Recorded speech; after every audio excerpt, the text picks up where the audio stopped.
But then the question is why. I have, everybody claims that I have a file which is so strong, then why I'm still fracturing. So to understand this, you have to know why the file, how what is the way the file can fracture.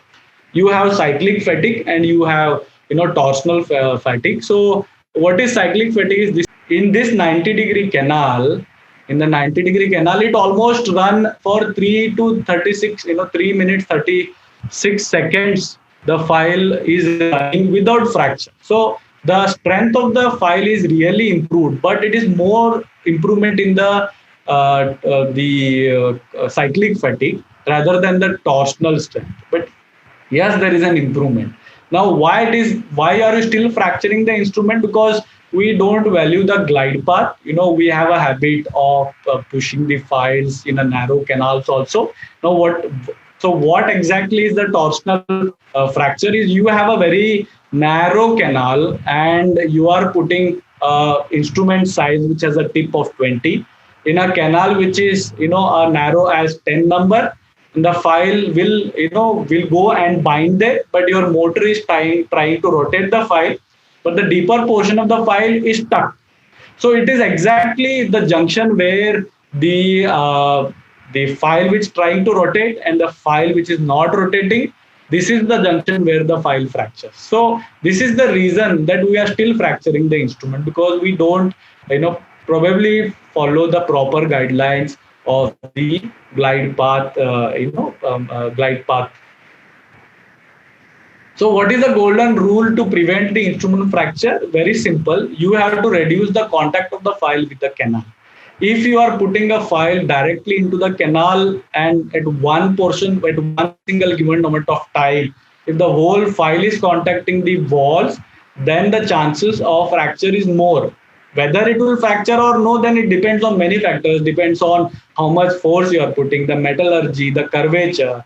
So the video which I showed you, that in 90-degree it is running for 3 minutes. If you have more curvature, it may run for only 1 minute, right? So every case is different. Just because the file is really strong doesn't mean it will fracture. So in curved canals, you have to be really careful and you cannot miss it. And there is so much of variation, whether it is progressive taper, variable taper, whether it is constant taper.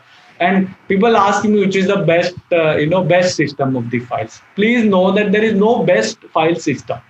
Okay, because it also depends on multiple factors, whether you have skill. There are practitioners who can do better job than me, and there are practitioners who are probably, not as good as me. So it is constant learning which will improve over a period of time. So again, the question is, what is the best way to prevent the instrument fracture? You have to master the hand files, and curved cases, there is no replacement for hand files. And if you can work out the pre-curved hand files, and you have to work only on 10 number file. If you can master the 10 number file, then you have all the additions of NiTi, which has more flexibility, because 15 number, 20 number are a bit stiff. So spend more time in a 10 number file. The second most important rule is, if you have a curved canal, you have to follow unit dose concept, and probably unit dose concept in current scenario is very important. What is unit dose concept? That each patient has to get that material specifically made for him. So if you are using one set, it is only for that patient, and then you have to discard. The fracture of the instruments in curved cases is also because we don't estimate the difficulty of cases, and we tend to use a file which is already used 4 to 5 times, sometimes 10 times, and many times people also do not take pre-operative X-ray and directly put the files. And when the file fracture in the curved canal, and then we tend to take the X-ray, and then we realize, okay, this was a difficult case. So you cannot skip all these tests, and at least in the beginning time, you have to be really careful managing the curved cases. So what is the technique for preparing root canals? So please remember that this is one technique which I follow. There are different techniques which are difficult to cover in this webinar, but one technique which I do feel that everybody can practice, and which is possible, and of course it requires skill and time, is first you have to assess what is the degree of curvature, and you can see this literature. If you see the angulation and this junction, what is the the angle which is formed here, that tells you. And most of the, it is very rare to find severe cases. It is very rare, and sometimes we may not be able to reach there because it may be severely calcified also. But you have to first assess what is the degree of curvature. Now what do I do is I first put 10 number file and I see how much it is going, assuming that in this case you have two situations. One, the 10 number file may be completely going to the working length. You can have X-ray, you can have the apex locator, which can approximately tell you whether you are in there in the working length. So let us divide into two category. That is, one, file is going to the working length, file is not going to the working length. So first, let us take one case where the file 10 number file is not going to the working length. And when you take an X-ray by putting it, you know that probably it is going to 15 millimeter, and you may have to cover another 5-6 millimeters of severe curvature. Okay. So one thing you have to remember, that this file is now going to 15 millimeter. That doesn't mean that canal is not negotiated another 2 millimeters. Okay. It can be done, but you have to always remember, whenever you draw canal shape, we tend to draw that the canal become wide when you come towards the orifice. That is not true. There is a constriction at the coronal orifice which prevents which the file from going more inside of the canal. And this is the reason also that many a times at undergraduate level we are also taught that you have to enlarge the canals 3 times higher. That is becomes wrong, because there is an article, if you really want to understand it, there is an article in DCNA which tells you about working width, and a canal can be narrow at any junction. So you may feel the file is binding in the probably deeper area, but it may be binding only in the coronal area or in the middle area. So the right way to assess is to open up the top portion of the canal, and in curved canals you can use orifice shapers. Although the use of orifice shaper is nowadays has been advised to be, you should be using it less, but curved cases you should be using, because and that should be only restricted to 3 to 4 millimeter, because this is where the large taper, orifice shapers have a large taper, sometimes 8, 11, depending on which brand you are using. So once you open the top portion of this, there's the orifice where there is a junction, you open it up, and another 3-4 millimeters you have opened up, and now again put the hand file. And the file which was going till 15 now probably will go to 17, and you may have to cover another 5 millimeters here. And from this you start doing watch winding motion. Okay, watch winding motion, and try to reach as deeper as possible when it comes to the curved curvature. Okay, so your aim is only to spend more time on this hand file. Don't try to suddenly jump to rotary instrument in order to treat the root canals, because the NITI files cannot open up the canals, unless you have some amount of space for it. So a 10 number has to be, improved. So a file which was going to 17 now probably will go to 19 if you use ADTA gel, not too much, but in certain quantities, do watch winding motion and slightly reach. So now you have reached 19 millimeter. So 19 millimeter of the canal is already open with an hand instrument, and the top portion is already with the rotary, that is 3-4 millimeter. Okay. Now, so this is, you can see this was the with the orifice, and now you have reached this portion with a hand file. So canal is opened up. So now what do? Now you have to put 6% file 20. So if your hand file is going to 19, you don't take 6% 20 to 19 millimeter. You take it probably at 12 millimeter or 14 millimeter. You have to take it to the available working length. That means wherever you get resistance, you have to remove the hand file. But you have to remember that since the 3-4 millimeter is already widened with a larger file, the 6% 20 will not contact the top portion. It will only contact the rest of the canal which is there from ahead of 3-4 millimeters.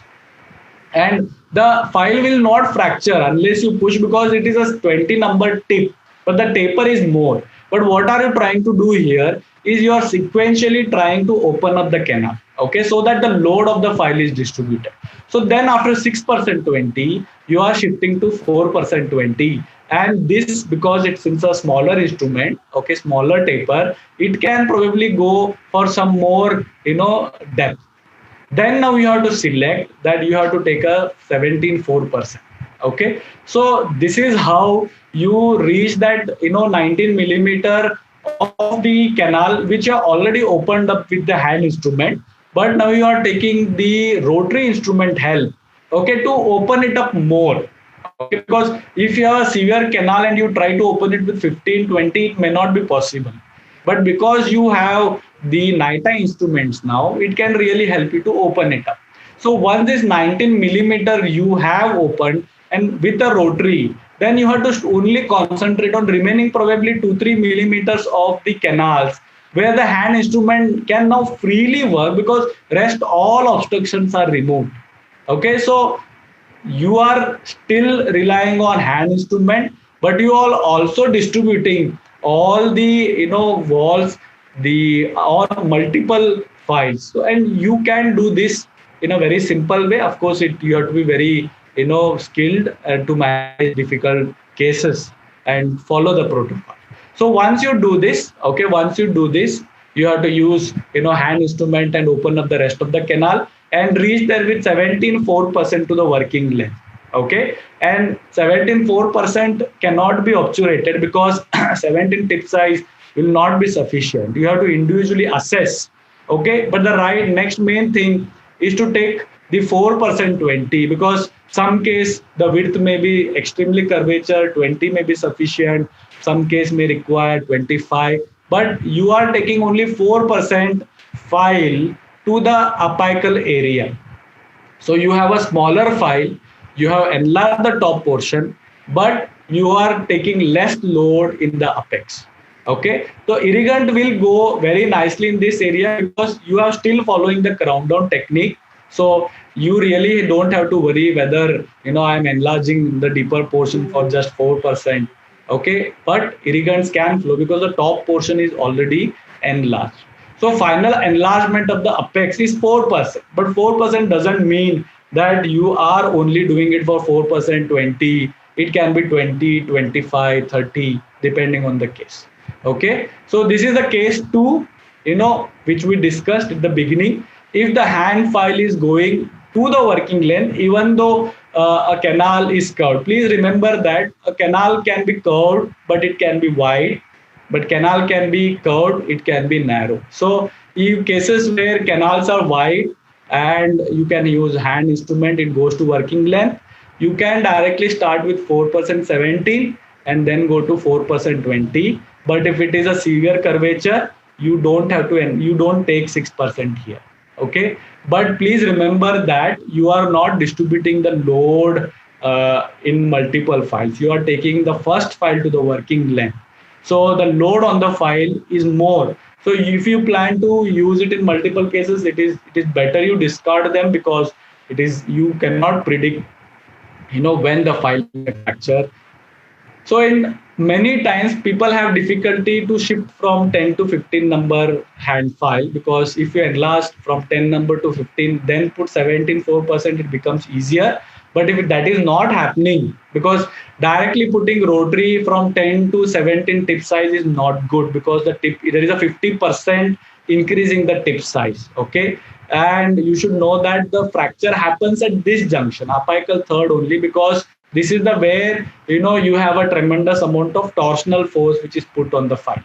So if you face such situation, then you can use the non-ISO NITI files, which are non-cutting, to jump from 10 number to 13 number tip size, 16, 19. So then the final finishing files becomes easier to manage. And if you don't have glide files, you can take 1% file or 2% C plus files which have non-ISO tip, that is 12, 13 tip size. So you are enlarging with hand instrument 10 number, then going to 12 or 13, then go to 15 number hand file, and then go to the rotary files. But it is easier to do with the glide files rather than this.